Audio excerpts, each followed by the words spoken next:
Hello, everybody, and welcome to another episode of the Stroke Empowerment Sessions. My name is Letitia Living, and I am joined today by a special guest. Her name is Caitlin Kelly. Welcome, Caitlin. Hi everyone. Hey Letitia. Hey, thank you for joining us today. Thank you so much for inviting me. You're welcome. Um, it's a pleasure having you on, and always a pleasure to chat to you. So, tell us a little bit about your journey to stroke. So, who were you prior to having a stroke? How old were you? What did your life look like?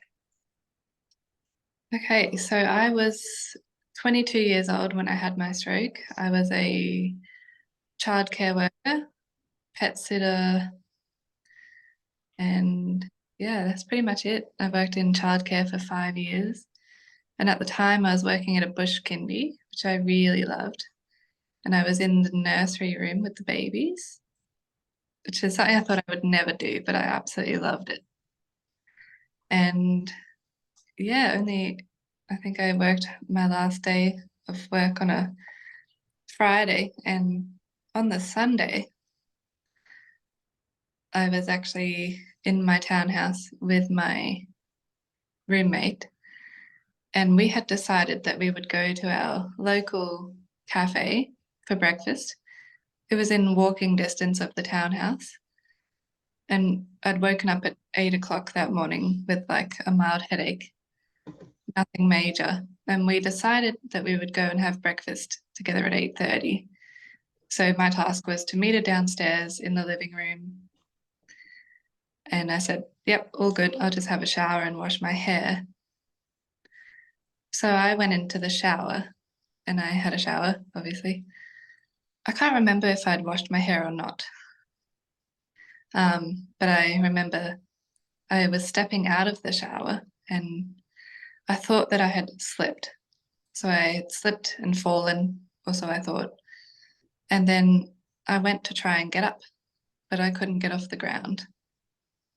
And I thought, well, my dad had spent many years going through chemotherapy treatments for cancer. And I remember he was told that if he ever fell, the best thing he could do was just get to his knees. And if he could get to his knees, he'd be able to pull himself up. So I tried to do that. I got to my knees. Then I tried to pull myself up, but I couldn't get myself up. And I didn't realize it, but that was because one side was starting to become paralyzed. Yeah, so anyway, I tried everything to get myself up because I felt relatively okay. So, you were okay that morning? Yeah, just a dull headache, but I always had headaches. Like I worked in childcare, it was a loud job, and Mhm, it was all the times. So I thought nothing of it really. Like it's just another day, mild headache. If I had a coffee and some food, it would go away. mhm. Um, yeah, I think I remember in the shower feeling slightly weak everywhere, just like global weakness. And but the symptom that I had was just hunger. Like I just thought I was hungry. And you know when you're so hungry that you just feel weak. Mhm. It felt like that. So anyway, that's how I felt. And I'd had the fall and tried to get up. And so then I had to start getting creative with how I was going to get myself up because I had tried, getting myself to my knees and pulling myself up, but I couldn't get up. So I crawled to the toilet and tried to use the toilet to help me get up. Then that didn't work. So I tried crawling over to the sink. Still couldn't get up. So then I tried, maybe I'll go to the door frame between my bedroom and the bathroom because it was an ensuite. Tried to pull myself up using the door frame, and it was just getting desperate at this point. And eventually, my housemate found me naked on the bathroom floor. And so I'd probably just given up and laid down. I can't quite remember. How much time do you think had passed then if you're trying to get up between trying to get up and your flatmate coming and finding you? It must have been 20 to 30 minutes, Mhm. but nothing had really changed with my symptoms at that point. And anyway, she was like, I'm going to call the ambulance. And I said, no, no, you're not. Like, I'm talking and everything was fine. I didn't lose consciousness or anything. Mhm. And I just thought, oh, that's ridiculous. Like, they're not even gonna take me. Like, when you're feeling relatively okay. It Yeah. just felt really dramatic. So I was angry actually. Um, anyway, she called the ambulance. I don't think she had attempted to try and get me up or move me or anything because she thought maybe I'd broken a bone or something, Okay. and that's why I wasn't getting up. Um, so yeah, that was kind of it. Eventually, the paramedics came. They came pretty quick from memory. I don't think I could tell you the exact time frame, but it wouldn't have been more than 20 to 30 minutes. Hmm. And so they came, they managed to get me to my bed. And then I think they got me dressed in my clothes because I'd laid them out ready to go for the cafe. And yeah, so they pulled me up to my bed. They did an ECG. They tested my blood sugar, blood pressure. All my vital signs were absolutely perfect. Like there was not a thing wrong with me in terms of vital signs. And Hmm. of course, I asked if I was on medication or anything. And I said that I had some medication that I usually took for headaches, like migraines. So I was a bit of a migraine sufferer with auras. Yeah. Um, but I hadn't had a migraine that day. It was just a very mild headache, nothing special. And I remember they put me in the ambulance and I'd said, oh, I'm just hungry. Like, I need something to eat. So they gave me an up and go and some Nurofen, I think. Hmm. And they'd asked about my medication. Like I said, told them about the headache medication, which I think was just like paracetamol and codeine. Hmm. And I also told them that I was on the pill. That didn't raise any flags. Yeah, especially the combination with the headaches, the auras, migraines with auras and contraception pill. Yeah, exactly. So anyway, no one really panicked or anything. But I got to hospital within 20, 30 minutes. Like we don't live that far away from it. Maybe Hmm. like the most if there's traffic. And it was a Sunday morning. There wasn't really anyone on the road. My housemate had called my mum to meet me over there, and we couldn't get a hold of Callum, my partner, because I think he was at the Sunshine Coast, Hmm. so quite far away. Um, but yes, I went to the hospital. They checked all my like neuro obs and stuff, and I think I was still moving, all right, still walking, still talking, still texting with both Hmm. hands. Because I had texted my friends and Callum's mum to say that I'd gone to the hospital. And I remember saying things like, I don't know what's happened, probably like fainted or something. We don't know anything. And I honestly thought that this was so mild that I'd be back at work the next Monday and I'd have a cool story to tell. Like, hey guys, had an ambulance, first time ever in an ambulance. Pretty cool story, huh? Yeah. But yeah, it turned out it was something much major. So But what happened while you were in hospital? It, at what point did you have a CT or MRI, and at what point did your symptoms begin to worsen? well, there was a lot of nothing happening for ages. So I was in a cubicle, an emergency. Wasn't even in like a room or anything. Was just laying on a gurney. Mhm. And my housemate had gone to look for food or something, but it was a Sunday, so everything was shut. So I think she gave up and just waited outside behind the curtain. And I remember, I don't remember much. Like, I don't think I was seen by any doctors for ages. So basically, hours had passed, and at one point I'd asked to go to the toilet, and mum had arrived at this point, but there was no one around. She looked for people, she looked for nurses, she couldn't find anyone. And she actually got yelled at one point for being around. Wow. Yeah, so she had gone to find someone to tell them that I really needed to go do a wee. Mhm. But anyway, no one came. So she was like, screw it, let's just get up and take you. So she took me to the loo. And I remember going to the toilet, all fine and dandy. But when I when I stood up, I had like a pair of denim shorts on and I couldn't do the button and zip up. And my arm was just weak. I was like, Mum, my arm is weak. I don't know what's going on. Like, I thought maybe something was broken. And Mhm. she took over, like, she was checking for breaks and bruises and, classic mum thing that you do. Look everywhere. She was like, have you hit your head? She was feeling around my head. And I was like, I have not hit my head. I know that for a fact. I did not hit my head. And she noticed bruising all down my left, like, hip. So obviously that's where I fell. And she started to work out, she hasn't put her arms out.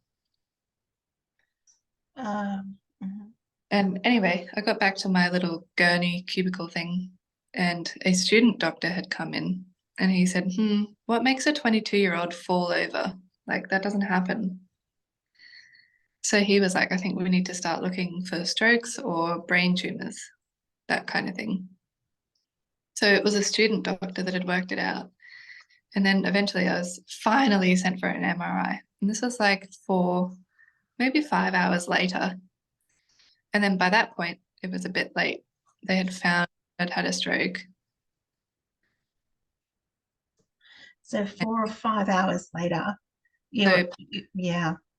of the thrombolytis medication. So I couldn't have clot busting drugs or anything. And so by the time they found it, that was it. Like, it was emergency surgery point. And I remember going in for clot retrieval, and they had tried 9 times to get this clot out, and it just did not work.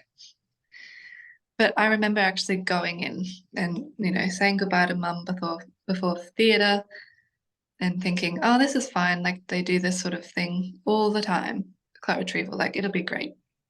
They'll take it out and then fine as dandy. I'll be all right. So I wasn't worried. But I actually had woken up a few days later after emergency surgeries. So once the clot retrieval didn't work, they decided to go straight to the craniectomy. And for anyone that doesn't know, that is where they take a piece of bone plate out of your skull to allow for the brain to swell. But at this point, they were starting to tell my family, probably a good idea to say goodbye. Like, there's not really much chance that she's going to survive this. But they took the bone plate off and then put me in a medically induced coma for about 10 days. And I actually remember waking up from it.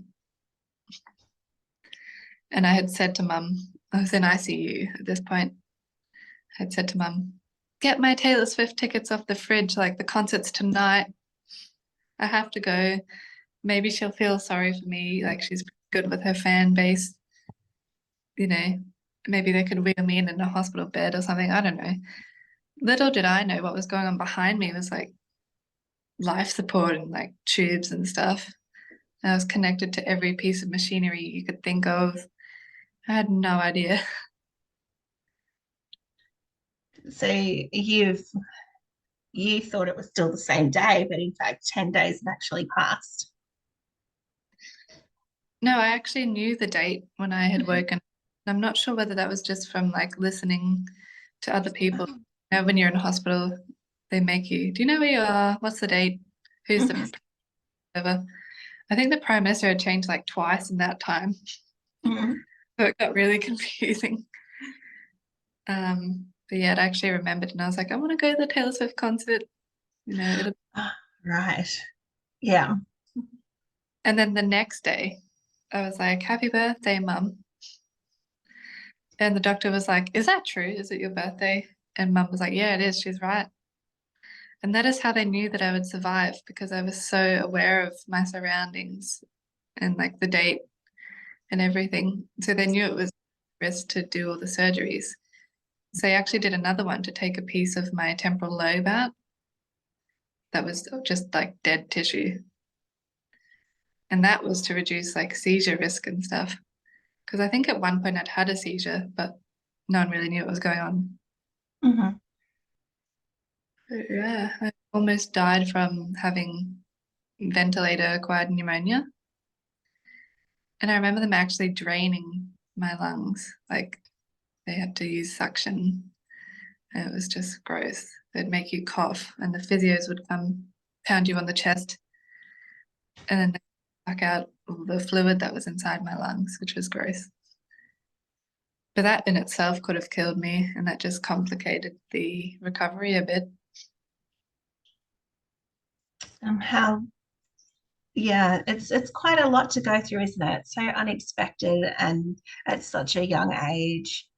Um, Getting It was, up, getting ready to go out for breakfast, and then ending up in having craniotomy and emergency surgery and spending time in ICU.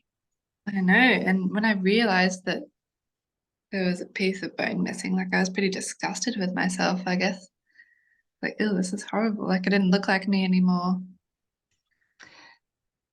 So did they shave your head on one side? Yes, they did. Hmm. And then the other side of my hair, like I've always had really thick blonde hair, and my mum is a hairdresser, so for us, like that was the biggest piece of my identity was my hair. And, you know, that was the part of myself that made me feel the most confident and youthful, I guess. I absolutely love my hair. And so to wake up and find that it wasn't there anymore. Well, there was half of it there, but they ended up not looking after it, the nurses, I mean, and it got really scabby and full of blood and stuff after surgery. So by the time we thought, maybe we should try and save this, it was already matted up and horrible. So I just, look, we're just going to have to shave all of it off, start again. And I knew at some point they would be doing another surgery to put the bone plate back on once things recovered a bit. Did you have a helmet at that time for that part of your brain, skull? Yes, I looked like Jonathan Thurston for ages. These sexy football helmet looking ones. Yeah. And how long was that? How long did you have to have the helmet for? I had the bone plate off for about 3 months, Hmm. which I know is probably not a long period of time compared to some people, but it felt like forever. And I had Yeah. this on my head that said no bone. And I wanted them to change the label to say insane in the membrane because I like that. I Cypress Hill Hmm. because Be singing that later. it had been stuck in my head a few days prior to having the stroke because Callum and I had watched that South Park episode where they sing it. And so I think it had stayed in my head even through the coma and everything. Oh, wow. Yeah, which is annoying. I think I might just put myself in a coma so that I can get this song out of my head. Doesn't work. No. So, Yes, change. They wouldn't change the label for legal reasons. oh, really? But during this time when I had the helmet, obviously we started learning like wheelchair transfers and stuff. And I was getting all my food through a nasogastric tube, which is gross. So I wasn't allowed to eat anything. And is that because of your lungs and the aspiration? No, it was because of my swallow was a bit paralyzed. Hmm. So my stroke was on the right side, so everything on the left has been affected. Yeah. So yeah, my swallow was a little bit affected on one side, so that is why I wasn't allowed to eat. But then there were people around me complaining about how bad the hospital food was and stuff. And I was just, you guys are so ungrateful. Like, I have to eat and I have to smell everyone eat. And oh God, it was just a time. Yeah. So yeah, and having a tube in my face, it just made me feel so gross. Like I had been with Callum for only 18 months at this point, and he was still around, which was great. But you know, as a 22-year-old girl, who lost all her identity in terms of her hair and everything. I just like didn't look like me. It just looked disgusting, in my opinion. And it was really hard to feel so like self-conscious. I guess a fairly new-ish relationship, and like how embarrassing. But that wasn't the case, though, was it? He definitely loved you for you, not those appearances that were there at that time. Well, that's true. We're still together. Yeah. So he saw something that was worth fighting for and being brave over. But I know it was all really, really hard for him Hmm. and hard for my family as well. So tell us about your recovery once you left hospital, because you also have visual impairment on top of all of that as well. Is that correct? Right, which I didn't even realize. And I remember once I started to recover and go to physio and start walking again and stuff, they had said, maybe you have some visual impairment. And I was like, oh, no, no, I don't. And then I realized that I was starting to like walk into stuff, Hmm. like wasn't clearing things as well, like cones and stuff, just completely missing them, like clipping walls and stuff. So very quickly they took off the electric wheelchair option. Oh. Those not allowed anymore. Started taking out walls and stuff of the hospital. Yeah. Um, a lot of the nurses were asking if I could run over their foot for workers' comp. Uh, Um, but yeah, I was like, I'm not blind, like it's fine. Because mhm. what we discovered was I can actually see 20/20, so straight ahead, everything's perfect. But to the left, I have the hemianopia, as you know, Letitia. Yeah. And so basically anything to the left of me and lower to me, so like ground level or anything even just lower than my hip, I just can't see it. So that creates obviously a major fall risk, means I can't drive a car. And so I lost that ability as well, which is a shame because I had just bought a new car for myself before this. So I'd had it for maybe only 4 months, this new car, and I absolutely love the car. Oh, same thing happened to me. It was 4 days prior to my stroke. I bought a brand new car and I didn't even get to drive it. Exactly, yeah. So I Yeah. deal with that sense of grief as well as work. And I forgot to mention at the start that I was such an avid like traveler. I'd been to Uh, 20 countries by the yeah. time I was to. So there was a lot of grief. I wasn't allowed to fly for a couple of years after the stroke. And I still haven't been overseas, and it's been almost 5 years. I've been on a plane, but I haven't been overseas. So you had been to 20 countries by the time you were 21. Yeah, Yeah. That's quite a part of um, who you were exploring and it traveling and the biggest part of who I was. mhm. Major identity crisis there as well. Yeah. But you did say something. You have traveled somewhat recently and you have been on a plane. So tell us about that. Um, did you have fears around traveling again? Yes, I had major fears. So I chose to do something fairly small. So last year, Callum and I celebrated our 5-year anniversary of being in a relationship. We're still together. Yeah.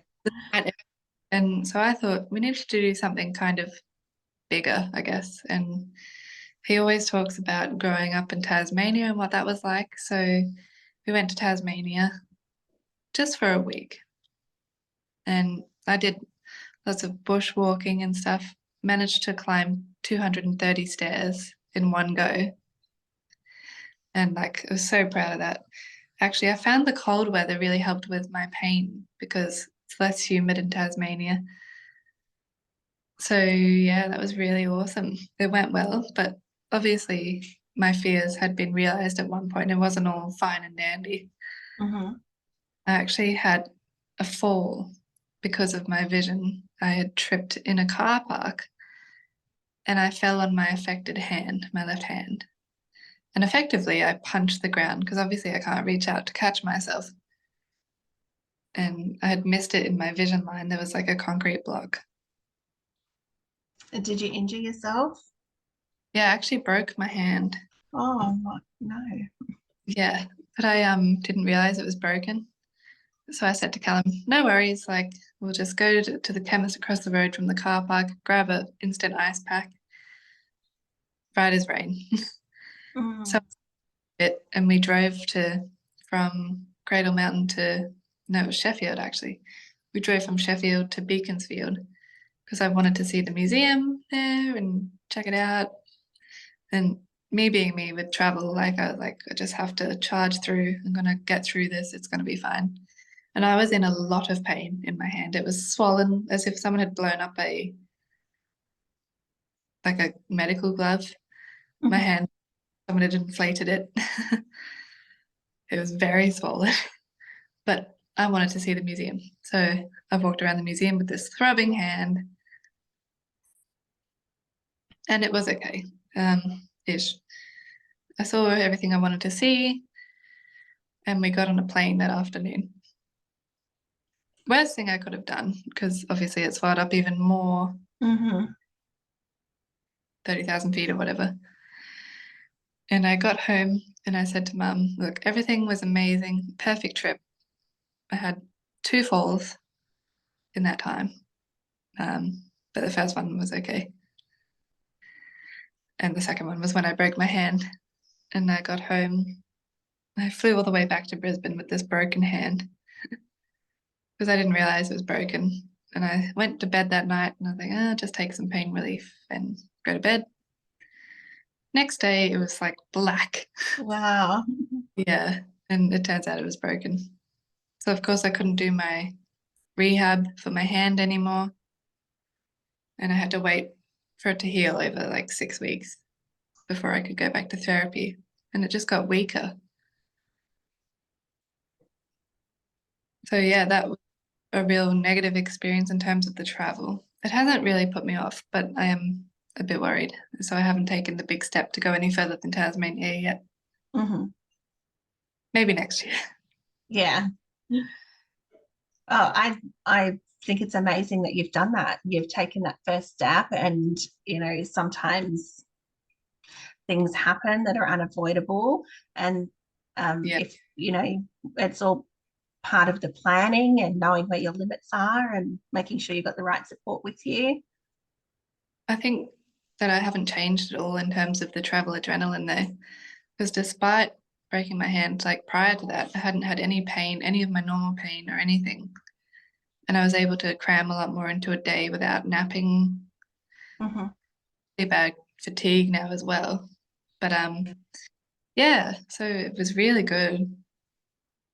I didn't have too much trouble aside the broken hand. But up to that point, everything was good. Yeah. And I did have to navigate snow and everything. So, Oh, wow. and I think I did really well. I think you did too. I think it's amazing that you took that leap to take some new experiences and do something special for your 5 years with Yeah. Callum. Yeah, I'm so glad we did it. It was amazing.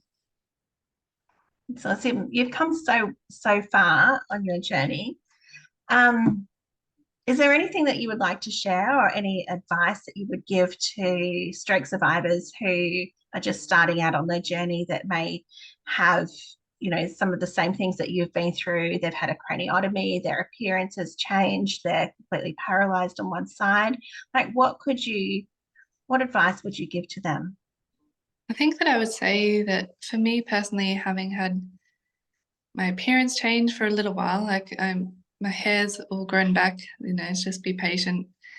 Um, my hair's even thicker now. But I would say that you're going to be compared to your old self all the time, and that's really hard. But remember in yourself that there's no old you, new you. It's just you, and your memories from before are still going to be there. And you don't have to look at it as an old you. it's just a step in the journey. So just think of it as your one true self and keep going, I guess. I love that advice. That's such great advice. Well, thank you for sharing that with us and thank you for coming on. It's always a pleasure to talk to you. Thanks so much, Letitia. It's been lovely talking to you too. You're welcome.